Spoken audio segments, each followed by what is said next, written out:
নমস্কার সুধী দর্শকবৃন্দ, স্বাগত জানাই আরও একবার স্টেট কার্ড নিউজ রুম থেকে। আজকে এসেছে একটা অন্য ধরনের আলোচনা নিয়ে।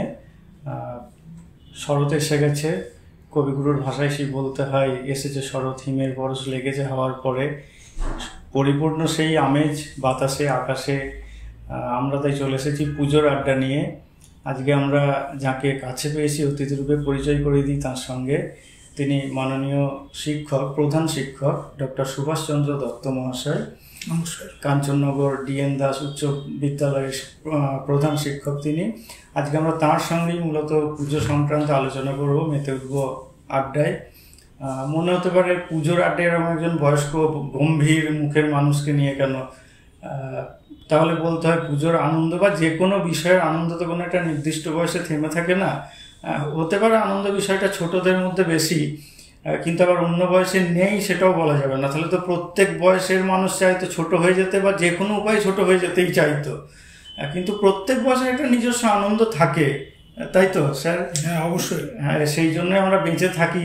একটা সময়কে অতিক্রম করে সে যখন পরবর্তী পর্যায়ে আমরা পৌঁছই, তার মধ্যেও কিছু আনন্দ তো অবশ্যই থাকে, ছোটদের মতো অতটা না থাকলেও। তবে দুর্গোৎসব, আমাদের যে শারদীয়া উৎসব, এটা বাঙালির তথা ভারতের বলা যায়, বিশেষ করে বাঙালির 8 থেকে 80 প্রত্যেকেরই আনন্দ উৎসব। এই আনন্দ উৎসব নিয়ে চলুন আমরা কিছুক্ষণ আড্ডা দিই। স্যার, আপনি তো পরিচয় দিলাম, আমি প্রধান শিক্ষক একজন। স্কুলের যে চাপ, কাজের চাপ আর কি, তার সঙ্গে সংসারের চাপ সামলে আজকে এই বয়সে এসে পুজোটাকে কিভাবে উপভোগ করেন? আজকে বলতে জীবনে বেঁচে থাকার জন্য আনন্দটা হচ্ছে সব থেকে বড় কথা। জীবনের প্রত্যেক স্টেজে যখন ছোট ছিলাম তখন একরকম আনন্দ ছিল পুজো, কৈশোরে যখন পা দিলাম তখন একরকম আনন্দ। তো প্রত্যেক স্টেজে দুর্গা পুজো যে বড় পুজো আসছে, এই একটা পুজো শেষ হওয়ার পরেই মনে হয় আবার পুজো কবে আসবে, তার একটা মনের একটা আলাদা ব্যাপার। আর পুজোর যে আসছে আকাশের মেঘ, শরতের মেঘ, কাশফুল, শিউলি ফুল, এগুলো আলাদা, কী বলবো, আলাদা শেকড়ের গন্ধ, মাটির গন্ধ আকাশে বাতাসে যেন ছড়িয়ে আছে, এটাই আমার মনে হয়। এবং ছোটতে যখন ছিলাম তখন একদম মূর্তি করা থেকে কিভাবে বিভিন্ন শেপ দিচ্ছে মূর্তির, এগুলো অদ্ভুত লাগতো। এবং পুজোটা বিভিন্ন স্টেজে বিভিন্ন রকমভাবে উপভোগ করছি। বর্তমানে দেখি আগের যে ছোট অবস্থায় যেমন ছিলাম, পুজোটা যেভাবে এনজয় করতাম, এখন তো সেইভাবে আর পুজো দেখতে যাওয়া বা এই সমস্ত নেই। এখন বাড়িতে বসেই যতটা সম্ভব টিভিতে, মোবাইলে এগুলো দেখি।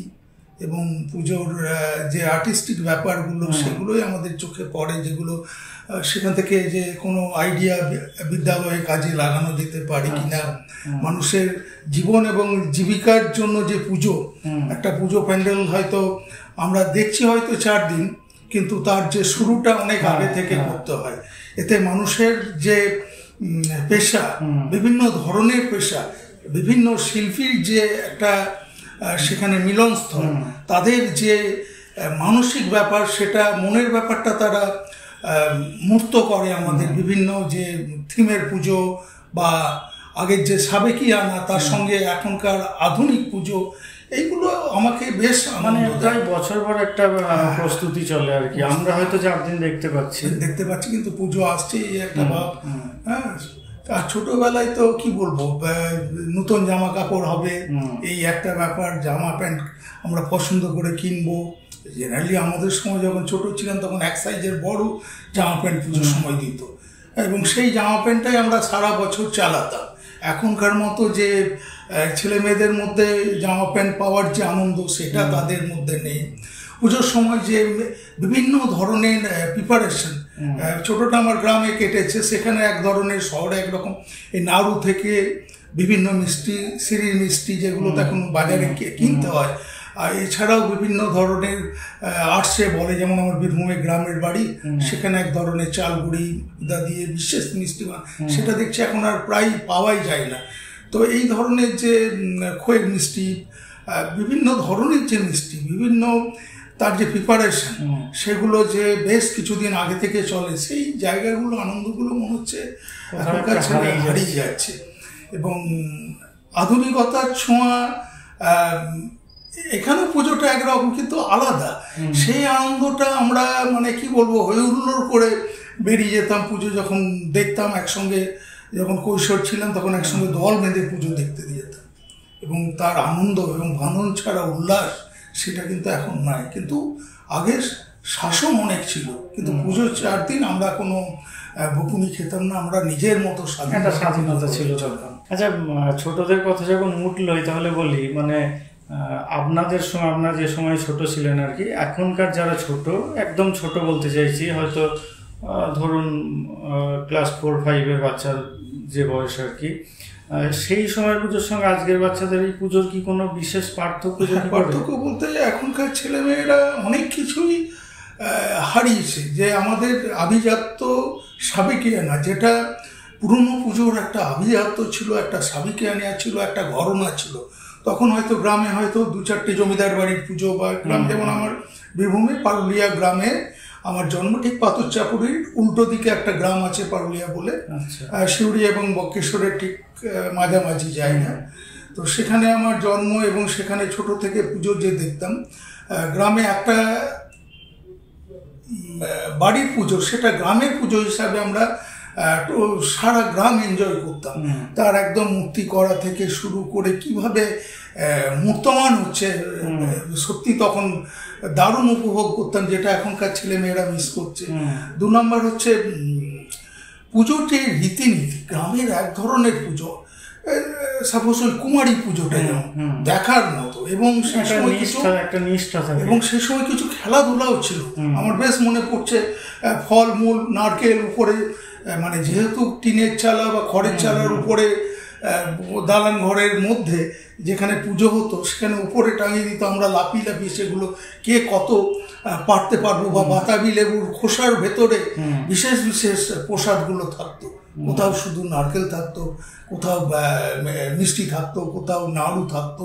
এই যে কম্পিটিশন করে আমরা ওই অষ্টমীর খ্যান বলে যেটা, সেই টাইমে ওই টাইমে আমরা ওইগুলোকে বেড়ে খেতাম।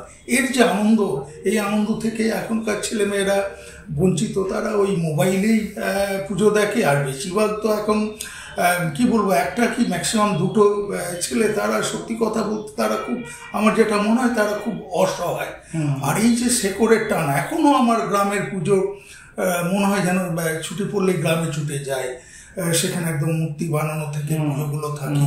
হ্যাঁ, যেই পুজো দশমী হয়ে গেল পটকা ফোটানোর ব্যাপার থাকে, এই সমস্ত ছোটবেলায় যে আনন্দগুলো হতো, এখনকার ছেলে মেয়েদের মানে আগে যে আন্তরিকতা ছিল সেটা এখন অনেকটা, সেটা তো মানে আগে দশমীর দিন আমরা দল বেঁধে প্রণাম করতে যেতাম, হ্যাঁ, এবং বিভিন্ন নাড়ু মিষ্টি থেকে শুরু করে সমস্ত কিছু আমরা তো খেতামই, তার সঙ্গে সঙ্গে দুষ্টুমিও করতাম।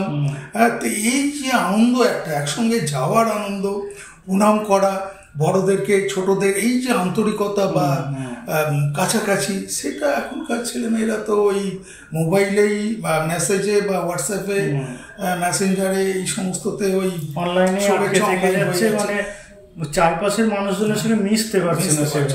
আর বড় ছিল পোস্ট কার্ড। পুজোর সময় আমরা আগে থেকেই পোস্ট কার্ড কিনে রাখতাম বাবা মায়ের থেকে, শ্রীচরণের সু। এই শ্রীচরণের সু বানান ঠিক করতেই আমাদের সময় লেগে যেত চলতে। হ্যাঁ, শ্রীচরণের সু, দাদুকে চিঠি লিখতে হতো, বড়দের জ্যাঠামশাই সব, এই যে যৌথ পরিবার একটা ছিলাম, রঙম করে পুজো কাটানোর পর চিঠি লেখা, তার এইগুলো যেন হারিয়ে বসেছে এখন ওই মেসেঞ্জারের মাধ্যমে, জানি না। হ্যাঁ, চিঠি ব্যাপারটা তো পুরোটাই অবলুপ্ত প্রায়, মানে কিছু প্রাতিষ্ঠানিক পত্র কি অফিসিয়াল চিঠি আজকাল লেনদেন হয় যা আশা করে, ওটা বাদ দিয়ে ব্যক্তিগত যে পত্র সেটা তো আজকাল প্রায় অবলুপ্ত হওয়ার কথা হয়েই গেছে বলা যায়। এরপরে যখন আমি বিশেষ করে আমি অন্ডালে এলাম বাবার কর্মসূত্রে গ্রাম থেকে, সেখানে কৈশোর বয়সে পুজোটা একরকম ভাবে কাটছে।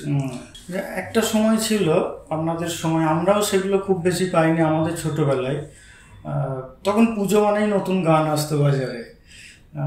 এখনকার দিনের ব্যাপারটা এটাও অনেকটা হারিয়ে যাওয়ার মুখে, মানে পুজোর গান বলে সেরকম কিছু নেই, হয়তো খুব সামান্য অল্প কিছু আসে, সেটাও সেরকম বাজারে স্থায়ী হয় না, অল্প কিছুদিনের জন্য হয়তো এগুলো আবার হারিয়ে যায়। কিন্তু পুরোনো দিনের যে গানগুলো আমরা আমাদের সময় তো পাইনি, কিন্তু পুরোনো দিনে শুনে এসেছি, সেগুলো দেখি এখনও বাজারে চালু রয়েছে এবং সেগুলো একটা গ্রহণযোগ্যতা রয়েছে আলাদা। মানে আপনাদের সময় এটা কীভাবে আপনাদেরকে টানতো? মানে আপনাদের মনেও কি একটা আশা থাকতো পুজো আসছে, নতুন কিছু গান আসবে বাজারে, সেগুলো ভালো লাগাবে আমাদের? এটা তো অনেকদিন ধরে কে পুজোর সংখ্যায় কীরকম গান, হেমন্তের গান, মান্নাদের গান, আরতি মুখোপাধ্যায়ের গান, তো এই যে পুজোর গান, বিভিন্ন সন্ধ্যার গান, তো এর জন্য আলাদা একটা চাহিদা ছিল এবং সেগুলো এমন হয়েছে যে সেই সময় যা মূল্য, আসল মূল্য তার থেকে বেশি মূল্যে কিনতে হতো। এবং যত পরিমাণ ক্যাসেট, সেই সময় ক্যাসেট ছিল, সিডি তো অনেক পরে, তো সেইগুলোর চাহিদা সবারই মেটাতে পারতো না। এমনকি আমি দেখেছি দোকানে পুজো সংখ্যার গানের জন্য লাইন পর্যন্ত দিতে হয়েছে।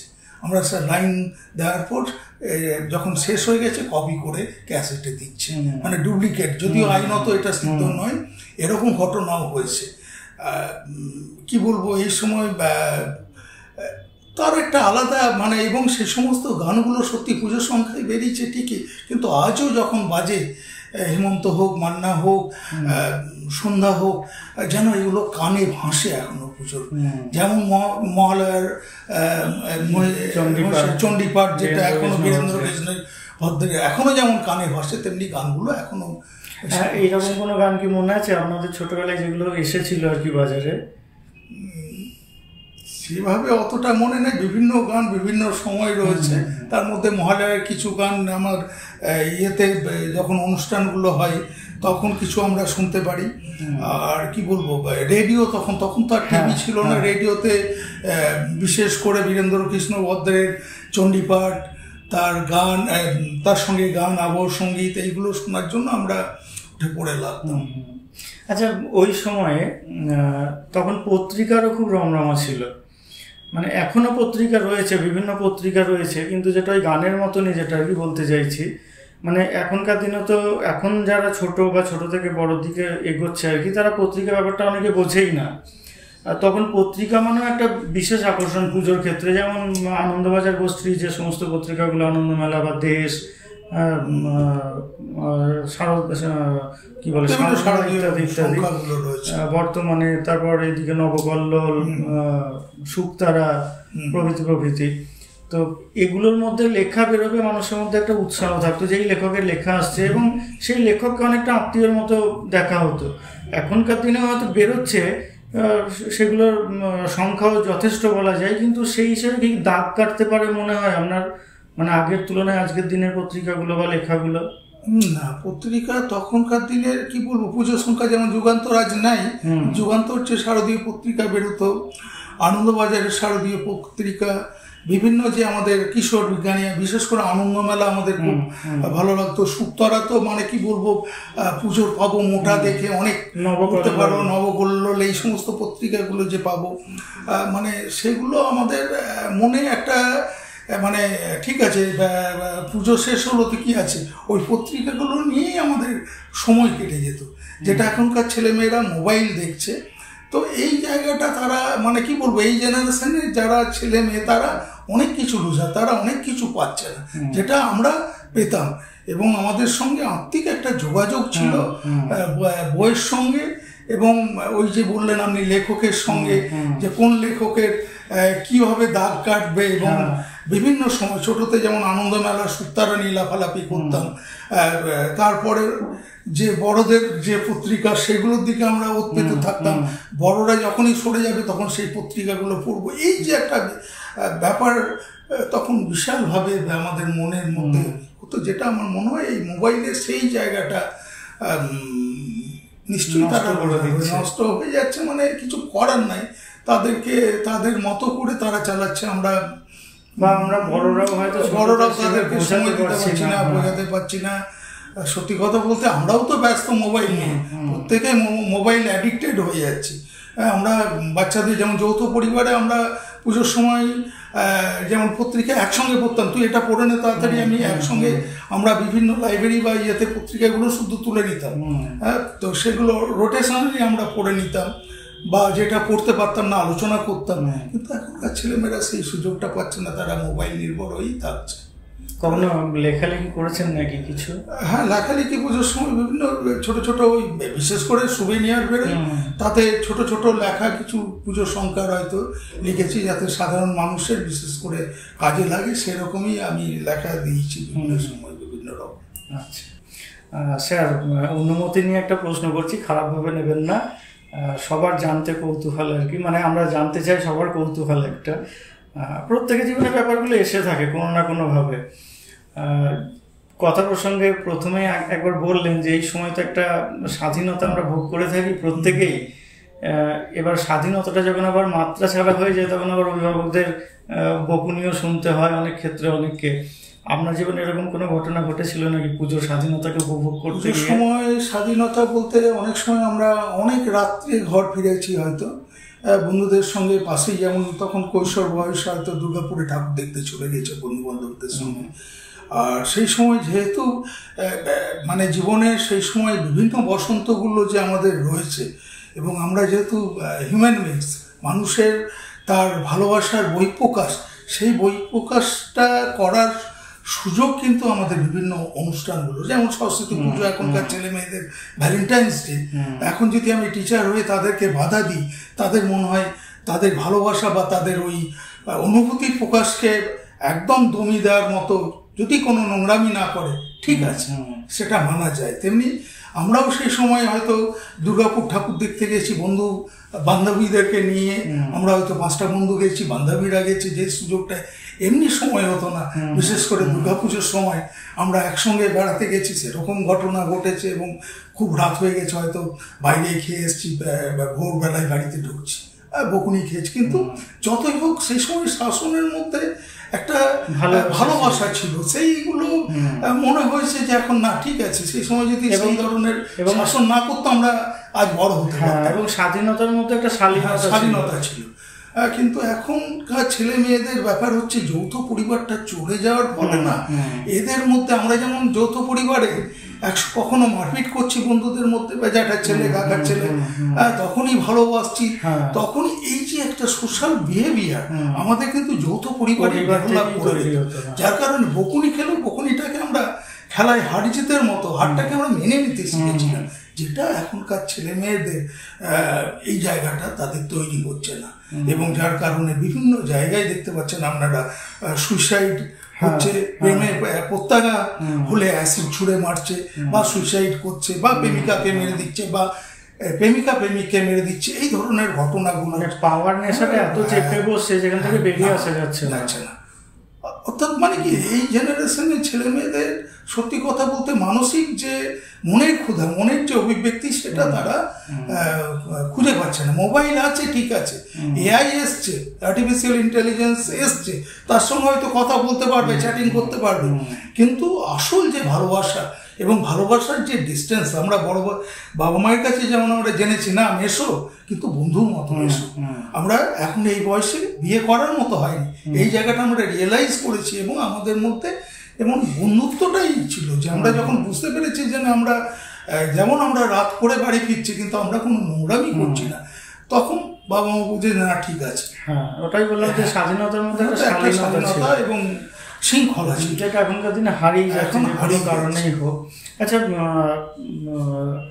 আর বেশি দীর্ঘায়িত করব না, একটা বিষয় খুব জানতে ইচ্ছা করছে, যেহেতু আপনি একজন প্রধান শিক্ষক, আপনার কাছ থেকে অবশ্যই আমাদের কিছু শেখারও আছে, আমি অন্তত মনে করি। পুজোতে আমি বলবো আগের পুজোর তুলনায় আজকের পুজো যে জায়গায় এসে দাঁড়িয়েছে, বা মানুষের আচার ব্যবহার ইত্যাদি, আপনি কি আশা করেন এখনকার মানুষদের কাছ থেকে বা পুজোর কাছ থেকে, যে এই জিনিসগুলো অন্তত ধরে রাখাটা দরকার, এইগুলোকে হারাতে দেওয়াটা উচিত নয়?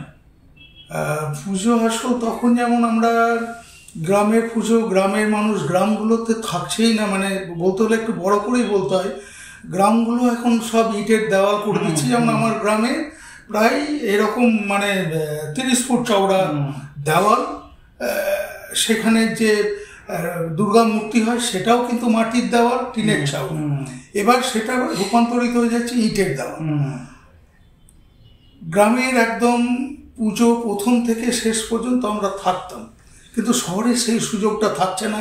প্রতিমা বাইরে থেকে কিনে নিয়ে এসে থাকছে। কিন্তু সাবেকিয়ানা এবং আভিজাত্যের যে পুজো, সেখানে আমরা কি না, আমরা যখন ওই পুজোর একটা প্রথমে বেশ তৈরি করলো, তাতে বাঁশ দিল, তাতে খড় বাঁধলো, খড় কি করে বাঁধতে হয়, মাটি দিল, মাটির বিভিন্ন প্রলেপ দিল, এই যে বিষয়গুলো সমস্ত আমরা একটা, এই যে আমার নতুন মানে এডুকেশনের পলিসি থেকে, নতুন এডুকেশন পলিসিতে innovation is education, skill base education, তো সেখানে এই যে পরপর বিভিন্ন কাজটা দেখছি প্রজেক্ট বা প্রকল্পে, ঠিক সেরকম একটা মূর্তি কিভাবে এবং আলটিমেট চক্ষু দান, হ্যাঁ, মূর্ত হয়ে যাচ্ছে, সেটা আমরা সুন্দরভাবে শিখতে পারছি।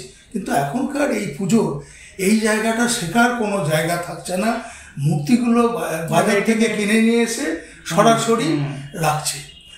এখন ঠাকুর দেখতে হলে লাইন দিতে হয়, ভালো ভালো ঠাকুর বাইরে। আর তখন আমরা কি করতাম, সেখানে ঠাকুর একদম কাছাকাছি, বিভিন্ন সময় ছোটতে যখন ছিলাম, যে ঠাকুর দেখার পাশাপাশি আমাদের বিভিন্ন ধরনের প্রসাদগুলো দেখতাম, যে এই প্রসাদ আমরা কখন পাবো। হ্যাঁ, বিভিন্ন নাড়ু, বড় নাড়ু থাকতো, হ্যাঁ, যেটা তো এখন জানি না তা দেয় কিনা সমস্ত গ্রামের পুজোগুলোতে, কিন্তু এখনো বড় সিঁড়ির নাড়ু, বিশেষ করে বড় কদমা, মান করে যে বড় কদমা, সেরকম। তো এই জায়গাটা মানে ওখানে একটা শেকড়ের টান ছিল, একটা মাটির গন্ধ ছিল, কিন্তু শহরের পুজোর এটা নেই। শহরে যেটা হয়েছে, তা বলে কি আমি বলবো শহরের পুজো খারাপ? সাবেকিয়ানাটা হারিয়ে গেছে, কিন্তু আধুনিকতার ছোঁয়া শহরে বিভিন্ন এই যে শিল্পীর যে শিল্প, তার কলা কৌশল আমরা দেখতে পাচ্ছি, প্রকাশটা দেখতে পাচ্ছি, এবং সেগুলো আমরা সোশ্যাল মিডিয়ায় দেখতে পাচ্ছি। এগুলো একটা মাইন্ডে ইফেক্ট করে। এই হচ্ছে তফাৎ। এই জেনারেশন ছেলে মেয়ে এতেই আনন্দ উপভোগ করে, এবং আমাদেরকেও বাধ্য হয়ে, আমাদের যদিও আমাকে যদি বলে যে মোবাইলে বা টিভিতে পুজো দেখবেন না, আপনি অনেক পুজো দেখতে পাবেন 100টা, আর গ্রামে হয়তো একটা কি দুটো পুজো, কোনটা যাবেন? আমি কিন্তু বলবো যে সেই আমার সাবেকিয়ানা, আমার আভিজাত্য গ্রামের পুজোতে যাবো, যেখানে পাওয়া যাবে, যেখানে শেকড়ের একটা আলাদা টান আছে। কিন্তু বর্তমান প্রজন্মের সেই শেকড় জিনিসটা কি, সেটা তারা বুঝতে পারে না। এবং আরেকটা বিষয় হচ্ছে পটকা ফাটানো। পুজোর সময় আমরা ছেলে বন্দুক কিনে দিলে আমরা খুব খুশি হতাম, পটকা ফাটাতাম। কিন্তু এখনকার ছেলে মেয়ে কোনো জিনিস হয়তো মিনিট 15-20 তারা আনন্দের সঙ্গে নেয়, তারপরে সেটাকে পাশে ফেলে দেয়। এই যে বিষয়টা, জামা প্যান্ট আমরা পেতাম, আমরা খুব আনন্দ পেতাম যে একটা সেট, একটা জামা দিয়েছে, তাতে বিশাল আনন্দ। কিন্তু এখনকার ছেলে মেয়েদের আনন্দটাই যেন আনন্দের উপকরণটা বেশি হয়ে গেছে, যে সেগুলো তারা সহজে পেয়ে যাচ্ছে বলে সেই ব্যাপারটা বোঝে না। এবং আমাদের সময় তো আমরা সবসময় এক সাইজের বড় জামা প্যান্ট পরতাম, হাঁটুর কাছাকাছি চলে আসতো হাফ প্যান্টগুলো। তো আমার তখন রাগ হতো ঠিকই, কিন্তু ওই জামা প্যান্ট পরেই সারা বছর কাটিয়ে দিতাম। কিন্তু এখনকার ছেলে মেয়ে ঠিক সাইজে ঠিক জামা দেওয়া সত্ত্বেও তাদের মধ্যে আনন্দটা কিন্তু নেই। এই তফাৎটা কিন্তু দেখতে পাচ্ছি আমরা। আচ্ছা, আর একটাই মাত্র জানার বিষয় আছে, তারপরে আমরা শেষ করব আজকের মতো। আশা করি আপনারা শুনছিলেন, আপনাদের ভালো লেগে থাকবে। আপনারাও হয়তো এই আলোচনার মধ্য দিয়ে আপনাদের পুরনো জীবনটাকে খুঁজে পাবেন, ভবিষ্যৎটাকে নিজেদের মতো করে সাজানোর পরিকল্পনা করতে পারবেন। এবার বলবো, বর্তমানে, মানে এটা আমার উপলব্ধির কথা বলছি, সেটা জানার চেষ্টা করছি। বর্তমান সময়ে শুধুমাত্র এই শারদীয় দুর্গোৎসবকে কেন্দ্র করে বাঙালি জাতিকে আমি একটু মেতে উঠতে দেখি। বাকি সময়টা কিন্তু, বাকি 11 মাস, বা আমি পুজোর সময়টাকে যদি আরেকটু বাড়িয়ে দিই, হয়তো মণ্ডপ তৈরি থেকে বিসর্জন বা মণ্ডপ খোলা পর্যন্ত আমি হয়তো গড়ে 3 মাস ধরলাম, বাকি 9 মাস কিন্তু বাঙালি জাতি হিসেবে সেরকম কোনো উত্থান, মাতামাতি, মেতে ওঠা এগুলো চোখে পড়ে না। মানে জাতিগত দিক থেকে বাঙালি কি কোথাও হারিয়ে যাচ্ছে কোনো একটা কারণে, কিছু একটা কি তার কাজ করছে, যার ফলে সে আস্তে আস্তে প্রতিনিয়ত ডুবে যাচ্ছে। জাতিগতভাবে বাঙালি দিন দিন পিছিয়ে যাচ্ছে বলে আমি মনে করি। তার প্রধান কারণ হচ্ছে বাঙালির যে মেন ইডিওলজি হয়ে গেছে কাঁকড়ার মতো। আমি যদি বাজার থেকে 2 কিলো কাঁকড়া কিনে নিয়ে আসি আমার যৌথ পরিবারের জন্য, যদিও যৌথ পরিবার নেই ঠিক এই কারণেই, আমরা নিজে ভালো থাকবো, নিজে ভালো খাবো, কিন্তু লোকেরটা দেখতে পারবো না, হয় না। তো কাঁকড়া এসে যদি আমি ঘুরে এসে যদি দেখি বালতির মধ্যে, দেখবো কাঁকড়া একদমই যেমন ছিল ঠিকই আছে, কোনো রকম মানে বাইরে চলে যায়নি। তো বাঙালির ক্ষেত্রেও ঠিক তাই। কেউ যদি ভালো কিছু করছে আমরা তার থেকে ভালো জিনিসটা আমরা নিতে পারছি না, তার খারাপ দিকটা আমরা অনুকরণ করছি বা তাকে বসিয়ে দেওয়ার চেষ্টা করছি। যেমন আমার ক্ষেত্রে আমি বলি, আমি ন্যাশনাল অ্যাওয়ার্ড পেলাম বলতে গেলে, যেমন 2019 সালে যখন গোটা রাজ্য থেকে আমি একাই পেলাম ন্যাশনাল অ্যাওয়ার্ড, অথচ আমি যখন প্রথম একটা মিটিংয়ে গেলাম, দু একজন ছাড়া, হেডমাস্টার ছাড়া প্রত্যেকে দেখলাম হেরিয়ে চলে যাচ্ছে। অদ্ভুত ব্যাপার, আমার মনে হলো যে আমি কি কোনো অন্যায় কাজ করেছি? তো আমার ব্যাপারটা কেমন কেমন লেগেছিল, মানে যদিও বলা উচিত না পাবলিকলি, কিন্তু এটা হচ্ছে। আমার হয়তো স্টুডেন্টরা ক্লাস 8-এর যেমন দুটি স্টুডেন্ট এখানে, যে বর্ধমানের আদি জায়গা হচ্ছে কাঞ্চননগর, যেখানে আবু রায় বারোদুয়ারি গেটের কাছে প্রথম বসতি স্থাপন করেছিলেন, সেখানেই ব্রিটিশ আমলে আমাদের দীননাথ দাস এবং ইডেন সাহেব, ইডেন গার্ডেন্সের নামে যে ইডেন সাহেব রয়েছে, ইডেন, সেখানে একটা দামোদরের যেহেতু বাঁধ ছিল না, বর্ষাকালে বন্যার সময় প্লেগ, ম্যালেরিয়া, এই সমস্ত ডায়রিয়া এই সমস্ত হতো, প্রাদুর্ভাব হতো। সেই জন্য ইডেন সাহেব আর দীননাথ দাস একটা দামোদর থেকে ক্যানেল নিয়ে এসে, সে বাঁকা ক্যানেল, সেখানে একটা সাইফন তৈরি করেছিলেন জলাধার, এবং উপর দিকে চলে যাচ্ছে ডিভিসি ক্যানেলের মতো, আর নিচে ফিল্টার হয়ে জলটি, যেটা বাঁকা নদী দেখতে পাচ্ছেন, সেই বাঁকার মূল স্রোতটা চলে যাচ্ছে। তো সেই জলটা বর্ষাকালে আমরা খেতাম বিশুদ্ধ পরিশুদ্ধ পানীয় জল হিসাবে, এবং গ্রীষ্মকালে চাষবাস হতো। তো সেখানে যেহেতু ল্যাটেরাইট মৃত্তিকা, সেখানে প্রচুর গাছপালা আছে, প্রাচীন গাছপালা রয়েছে, শাল, সেগুন, এই সমস্ত, সেই জন্য জোনাকি ওখানে প্রচুর এখনও আছে। আমি ছেলে মেয়েদের দিয়ে টোটাল এলাকাটা সার্ভে দিয়েছিলাম, দামোদরের দুপারে জোনাকি দেখা যাচ্ছে, আর বাঁকা সাইফনে প্রচুর জোনাকি দেখা যাচ্ছে। তো ছেলেমেয়েরা বললো, স্যার ট্যুরিজম তো বিভিন্ন হয়, তো আমরা জোনাকি যখন দেখতে পাচ্ছি না, চিনতে পারছি না, তাহলে আমরা নাইট ট্যুরিজম করতে পারি, আমরা ভেরি গুড আইডিয়া। তো সেই একটা কাজ ক্লাস 8-এর ছেলে মেয়ে গোটা স্কুলকে নিয়ে কাজ করেছে, যে যে এলাকায় থাকে তার ক্যাপ্টেন করে দিয়ে প্রত্যেক এলাকা ভিত্তিক সার্ভের কাজ করেছে।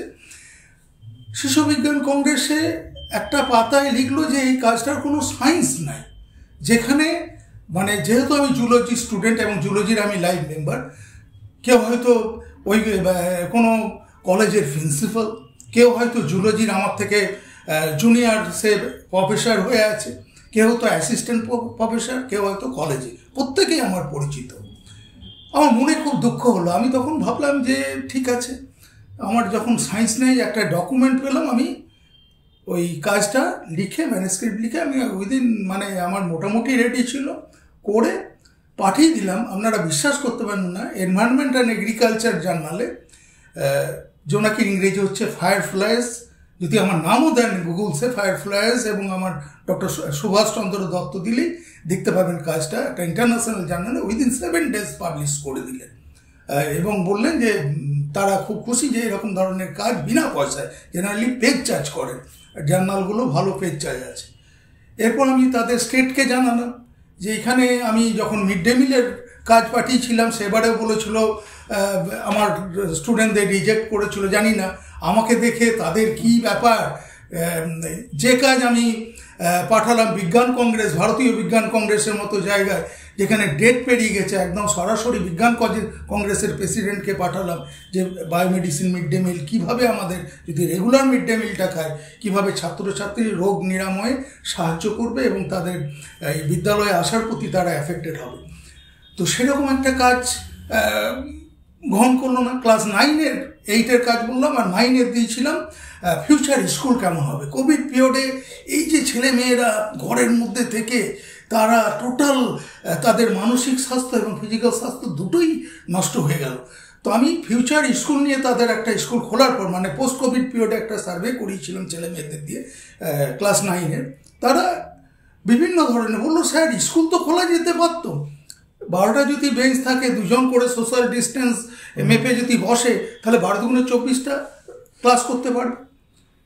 শুধু তাই নয়, একটা ক্যামেরা লাগিয়ে দিতে পারে, ক্যামেরার খুব বেশি দাম নয়। অনলাইনে ক্লাস আমরা করছিলাম, আমরা স্যার থাকলেন, স্যারকে আমরা দেখতে পেতাম, এবং 24টা ছেলে আজ ক্লাস করলো, পরের দিন 25 রোল থেকে আমরা 52 পর্যন্ত আসতাম রোটেশনালি এইভাবে পরপর, তাহলে কি হতো, আমাদের স্কুলটা বন্ধ হতো না। আমরা এই যে মোবাইলের প্রতি আমরা যে অ্যাফেক্টেড হয়ে যাচ্ছি, মোবাইল ছাড়া আমরা 1 মিনিট থাকতে পারছি না, এই কোভিড কিন্তু আমাদেরকে সবসময় মনে হচ্ছে বাবার মোবাইলটা আমরা নিতে, তো এই জিনিসটা নষ্ট করছে। তো সেই কাজ ইন্টারন্যাশনাল জার্নালে পর্যন্ত পাবলিশ হলো, দেশি জার্নাল নয়, ইন্টারন্যাশনাল দুটোই। বিজ্ঞান কংগ্রেসে একজন বললেন যে ওরাল প্রেজেন্টেশনে জায়গা দিলেন, ভারতীয় বিজ্ঞান কংগ্রেস মানে চান্স পাওয়াই মুশকিল। আর একজন বললেন যে না, আপনার যেহেতু অনেক দেরি হয়ে গেছে, আপনার কাজটা ওরাল প্রেজেন্টেশনের পোস্টার প্রেজেন্টেশন দিন। তারপরে সেটা দুটোই ইন্টারন্যাশনাল পাবলিকেশন হলো। তো কি বলবো, আমরা ইউনিভার্সিটি স্যারদের কাছে এটাই আশা করব যে আমাদেরকে আপলিফট করবে। আমরা যেমন প্রাইমারি টিচারদের বলি না, আপনার বাচ্চার ছেলেমেয়েদের হাতের লেখা সুন্দর এই কারণে আপনারা লেখাটা ধরে ধরে শেখান। আমি আমার জ্যাঠামশাইয়ের কাছে সিলেক্ট পেন্সিলে অ আ ক খ শিখেছিলাম, প্রথমে মাটিতে শিখেছিলাম এই ব্যাপারগুলো, কিন্তু ভালোভাবে যদি না কি বলবো উৎসাহ না দিই, আমরা যদি সেই মানসিকভাবে যদি মনের উন্নতি বা মনের যে বহিঃপ্রকাশ, যে আমি ভালো না থাকলে পাশাপাশি লোকগুলো ভালো না থাকলে আমি ভালো থাকতে পারবো না, এই কনসেপ্টটা যদি না থাকে তাহলে কখনো বাঙালি জাতির উন্নতি হবে না। এবং আমার মনে হয় এই বাঙালি জাতির পতন কিন্তু ঠিক এই কারণে। এবং যেমন আজ কালিমুল হক আমার দুর্গাপুরে থাকে, ও আমার সঙ্গে ন্যাশনাল অ্যাওয়ার্ডে ইন্টারভিউ দিতে গিয়েছিল, ওই ছিল 6 নম্বর ক্যান্ডিডেট, আমার তার আগে আমাকে ডেকেছিল, যদিও এখান থেকে আমি 1 নম্বর হয়ে আমাকে পার্টি ছিল না, কিন্তু আমাকে 5 নম্বরে ডেকেছিল, 6 জন যায়। কালিমুল এসে বললো, সুভাষদা তোমার হয়ে যাবে, আমারও হয়ে যাবে মনে হচ্ছে, খুব খুশি। প্রায় 1.5 ঘন্টা, যেখানে 4-5 মিনিট ইন্টারভিউ নেওয়ার কথা, কমিউনিকেটিং ল্যাঙ্গুয়েজ। তো সে আমার পেছনে এমনভাবে লেগে থাকলো যে প্রত্যেকটা অনুষ্ঠানে এসছে, সুভাষদা আমার ড্রব্যাকটা কোথায়। আমি তখন বললাম যে না, তুমি দেখো ক্লাসে পড়িছো, ক্লাসের মধ্যেই সীমাবদ্ধ থাকলে হবে না, একটা পড়ানোকে আমি কমিউনিটিতে নিয়ে যাবো ক্লাস থেকে। আমি যদি এই জিনিসটা দেখাতে পারি যে আমার ক্লাসে পড়ানোটা শুধু স্টুডেন্টদের জন্য নয়, সমগ্র জাতির জন্য, দেশের জন্য, যদি এই ভিউজ থাকে তাহলে তুমি ন্যাশনাল অ্যাওয়ার্ড পাবে। এবং পরের বছর ঠিক ন্যাশনাল অ্যাওয়ার্ড পেলো এবং আমাকে ফোন করে জানালো আমি পেয়ে গেছি সুভাষ, আমার খুব ভালো কথা। তো এই যে আমার মনের ব্যাপারটা, যে আমি একজনকে আমি তাকে কিছুই করিনি, শুধু একটা দেখলাম তার ঘাটতির যদি কিছু থাকে, এই জায়গাটা কনসেপ্ট, এই জায়গাটা যদি বাঙালি আমরা না দেখতে পারি, যে রবীন্দ্রনাথকে আমরা ছোট করেছি, নোবেল পাওয়ার পর বিভিন্ন জন কেউ ফ্যাসিস্ট বলেছে, বিভিন্ন রকম, কিন্তু যেমন ভাবা উচিত আমাদের সকাল থেকে রাত পর্যন্ত রবীন্দ্রনাথের ছাড়া আমাদের চলে কিনা একবার ভাবে কিনা, যারা বলেছে তাদেরও ভাবতে বলবো, কেন এটা কেন হবে। তো এই ভাবনা থেকে যদি আমরা প্রত্যেকের ভালো জিনিসটা মানতে না পারি, তাহলে বাঙালি জাতি কখনোই উঠতে পারবে না। বাঙালি যত দিন যাবে আরও পিছিয়ে যাবে এবং একসময় নিঃস্ব হয়ে যাবে, এটুকু আমি বলতে পারি। আচ্ছা, অনেক কথা জানতে পারলাম, ভালো থাকবেন। শেষ করি তাহলে আগের মতো, নমস্কার। এতক্ষণ আমি সঙ্গে ছিলাম সুকান্ত প্রামাণিক।